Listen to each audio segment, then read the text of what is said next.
Black Lagoon was unlike any show I'd seen at the time. It had a cast of characters that both looked and acted like adults, a black anime character that didn't feel like he was written by someone wearing a triangular hood, and a story that cut out all the unnecessary anime garbage and didn't feel the need to hold the viewer's hand throughout. This was all mind-blowing to 10-year-old me, whose only exposure to anime at that point had been roided up men screaming at each other and ninjas who threw up gang signs. So today, I want to take you guys back to the early 2010s when people were still going around wearing silly bands and thinking the world was gonna end, and revisit one of my favorite anime ever, Black Lagoon. The Lagoon Company are a group of 4 hired pirates who do close to anything for anyone if the money's right. Their business takes them from shithole to shithole, retrieving and delivering cargo for all sorts of dangerous criminals, like the cartel, the Russian mafia, and worst of all, the United States government. The pirates seem to have their way of life figured out. Take the job, do what's needed to get it done, and get paid. That is, until something unexpected happens to them. Our main character. Rock's a man who's had an uneventful life. After graduating from college, he'd immediately become an office worker, which would set him up for a career of monotony. If he isn't kissing his boss's ass or getting him coffee, he's traveling on business trips for his company. But his cushy, boring life crashes and burns when Rock finds himself on the receiving end of a hijacking at the hands of the Lagoon Company. In a spur-of-the-moment decision, one of the pirates kidnaps Rock and plans to ransom him off back to his old company. She forgot one thing though. Japanese companies don't give a fuck about their employees. That's the job of the suicide nets after all. And so Rock is left for dead by the same people he spent most of his life working for. This breaks him. The realization that the people he was so aggressively loyal to could just easily write him off as some insignificant casualty makes him snap. But unlike your average Japanese office worker who's lost it, Rock doesn't fling himself off a building. No. All fear leaves his body and he feels pure anger at the world for his circumstances. The pirates, who realize that they aren't gonna make shit by ransoming him off, decide to kinda just let him stick around. They empathize with the man who just watched his life crumble around him and treat him surprisingly well for a bunch of seemingly morally bankrupt criminals. This kindness at the hands of his captors leads to Rock growing a bond with them. He even questions if it's Stockholm Syndrome, where people develop positive feelings towards their kidnappers. You know, what League players have. But Rock quickly realizes that the life of a criminal isn't all friendship and bonding. Every mission they go on is a constant fight for survival. A far cry from his usual day-to-day of filling out Excel spreadsheets and staring at the receptionist's ass. The Lagoon Company's a weird group to say the least. It consists of a psychopath with daddy issues, a mysterious mercenary who no one can get a read on, and a dude from Florida. In this profession, trust is a rare resource, and no one knows about each other more than they have to. By all means, the group should be dysfunctional, but as they dodge death together daily, they only get closer and closer, and the viewer notices something weird happening. You realize the main reason you're watching the show isn't for the insane action or the tense moments. It's for the breaks in between where the crew is sitting back and drinking. The moments where we learn about each person's code of ethics and outlook on the world. What we keep watching for is Rock, Revy, Dutch, and Benny. The show lives and dies by its characters. At the heart of everything is the relationship between Rock and the woman who decided to kidnap him, Revy. She sees him as an outsider to the group, and he kind of is. Revy grew up living through poverty, corruption, and abuse at the hands of both family and people whose duty it is to protect and serve. This destroyed her outlook on life. In her eyes, she's just a ghetto rat with no power and nothing to believe in. She was born in shit and she'll die in shit. So who cares if she steals and kills? Life has no meaning and there's no god to judge her, so why not have a little fun? Everything from her fingerless gloves to her dead inside psychopath personality is incredibly edgy. Honestly, the best way to describe her is a female school shooter. And bro, it's so fucking hot. I think this show might have actually rotted my prepubescent brain because crazy bitches are the only thing that get the job done now. Luckily there's an abundance of them. They're called Latina. Rock, on the other hand, continues to function like he's working an office job. He still walks around dressed like a used car salesman and urges the other pirates to settle things diplomatically instead of automatically jumping to violence and intimidation. When the Lagoon Company isn't at sea getting shot at, they spend their free time docked at a port town infested with criminals. Anyone will do anything to separate someone from their money. The churches are secret drug dens, the streets are littered with pickpockets and scammers. Look at this old lady. She'd probably stab you in the face if you walked past her without tucking your chain. In this environment, Rock sticks out like a girl without colored hair at my liberal arts college, which is ironic considering how ordinary he was in his old life. But he pushes on, unfazed by being clearly different from every single person he meets. He would rather die by staying true to himself than live a life that he doesn't believe in. While Revi would probably curb stomp a toddler if it looked at her funny, Rock treats everyone with respect, even refusing to rob dead bodies. The conflicting views of the two leave the viewer glued to the screen. Considering most of you aren't hardened criminals, you identify more with Rock than Revi, so when she writes him off as just some white-collar nerd with an easy life and an unimportant opinion, and Rock doesn't fold and instead loses his shit and puts her in her place, you can't help but get hyped. The anime leaves no room for getting bored. Between the fight for survival, the battle of ideals, and Rock figuring out his place in the world, the viewer gets fed an endless number of questions to ponder. What has Dutch done to be able to talk spicy to mafia members without getting his kneecaps blown out? How long until all the criminal organizations start an inevitable war? Is Rock gonna pipe? I need to know this shit. The show's music is the main reason it managed to stick with me throughout the years. Most of it's just okay, but there's one song that the production team decided to go crazy on: the ending. The show opens with this energetic guitar riff, immediately raising the energy and getting you ready to watch a bunch of action. But as you near the end of each episode, without fail, you get this wave of emotion over you. This slow, melancholic song that would turn even the most mentally healthy person into an Evangelion fan. It makes the show stand out. This isn't some brain-dead action anime made to sell toys to kids. This actually has substance. The song feels like we get to experience a hole in Revi's armor. Behind the badass gun-toting, cigarette-smoking killing machine is a deeply troubled person full of trauma, loss, and destructive nihilism. And as the song ends, we get that peek into her sadness ripped away from us with loud drums as she snaps back to being defensive and closed off. It's really cool. Or maybe I've just been brainwashed by my English teachers to overthink everything and made all that up. Guess we'll never know. Watching Black Lagoon kinda made me dislike every other anime I'd seen at that point. It does a lot of things that sets it apart from other shows and makes it likable. There weren't any flashback episodes where we got exposition jammed down our throats to learn everything about the characters. If they don't know much about each other, then why should we? The show doesn't want to hold your hand throughout. You could ask two people what they thought about it and get two different answers. If you don't pay attention to the symbolism or think about what the characters are saying, you could pretty easily walk away thinking this was just an action show. Alright, listen, I'm about to blow your mind. The characters are adults. You might not think that that's significant, but it bleeds into everything they do. For some reason, anime has this obsession with high school. I think it's because the people making it are overworked and are thinking back on when they actually enjoyed life,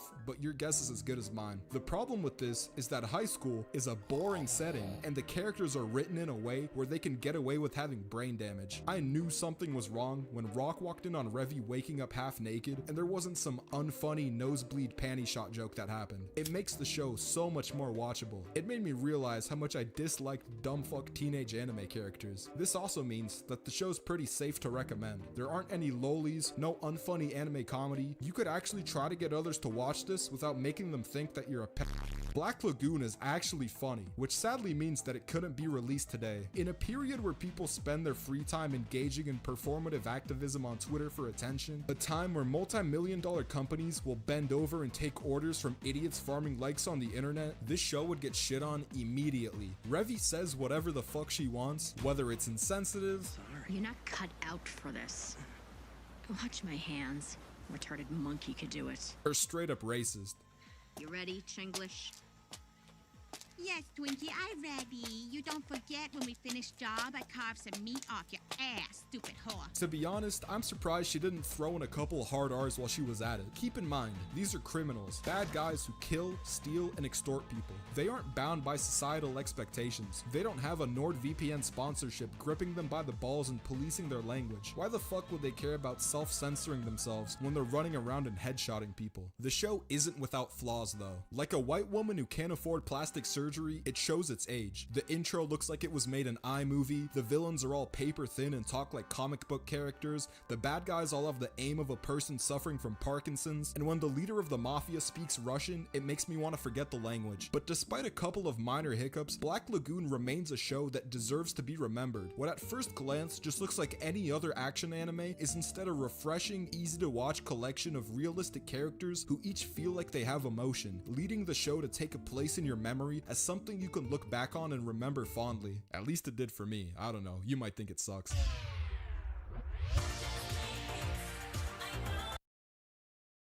Now this guy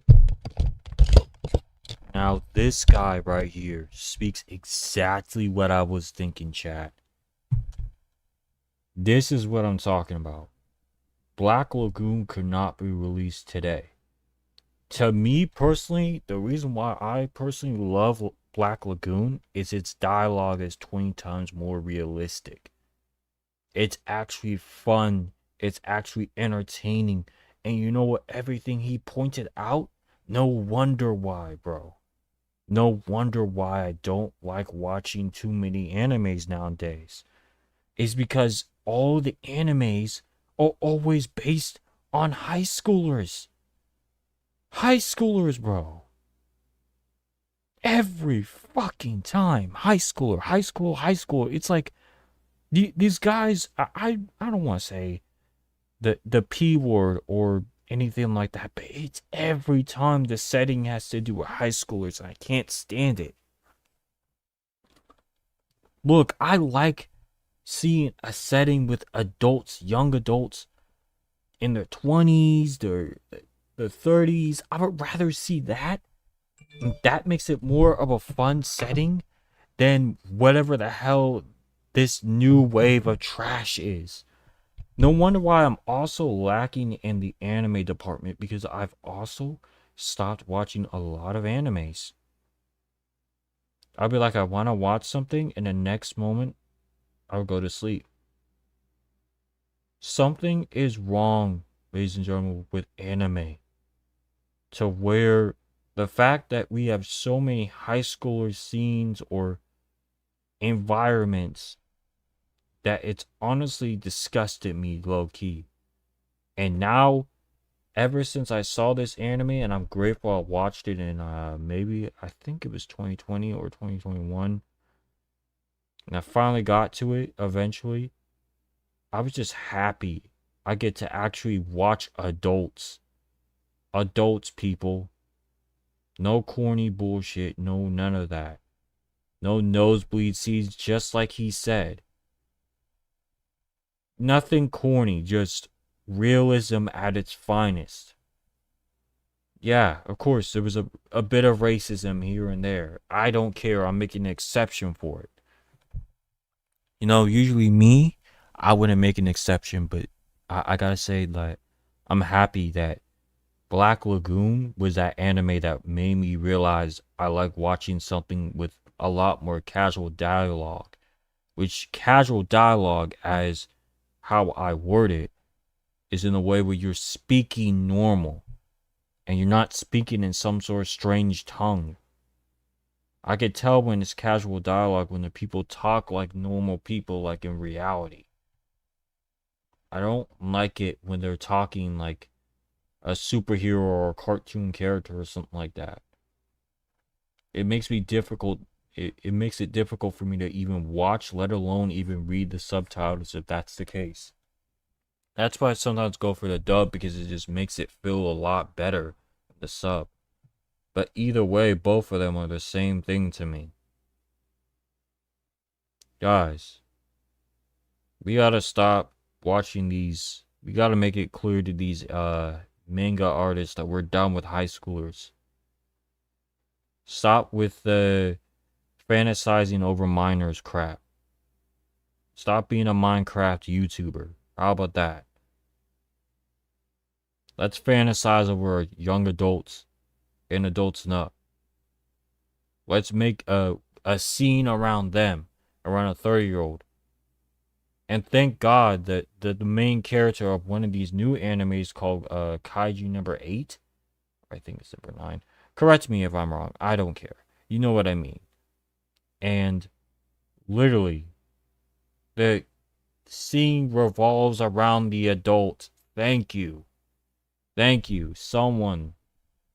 Like, that guy's a hero. Like, seriously, stop revolving around minors. It's so freaking annoying, bro. Like, why the fuck are you guys doing that shit? Like, you guys know that no one doesn't want to keep seeing minors and stuff. We're good off of that. Make it adults, please. Have some common decency and respect for your audience. Most of your audience is adults. Stop being a weirdo. Alright, guys. Hopefully they do make a series that's like Black Lagoon, where everyone's gonna have to put their big boy pants and big girl pants on and literally suck up the one thing they hate, is hearing something realistic that they don't want to hear.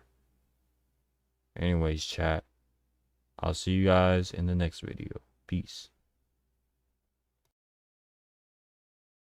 Hi, I'm Lucy Christian. I am the voice of Otako Uraraka, and you should subscribe to Neusxanity's channel.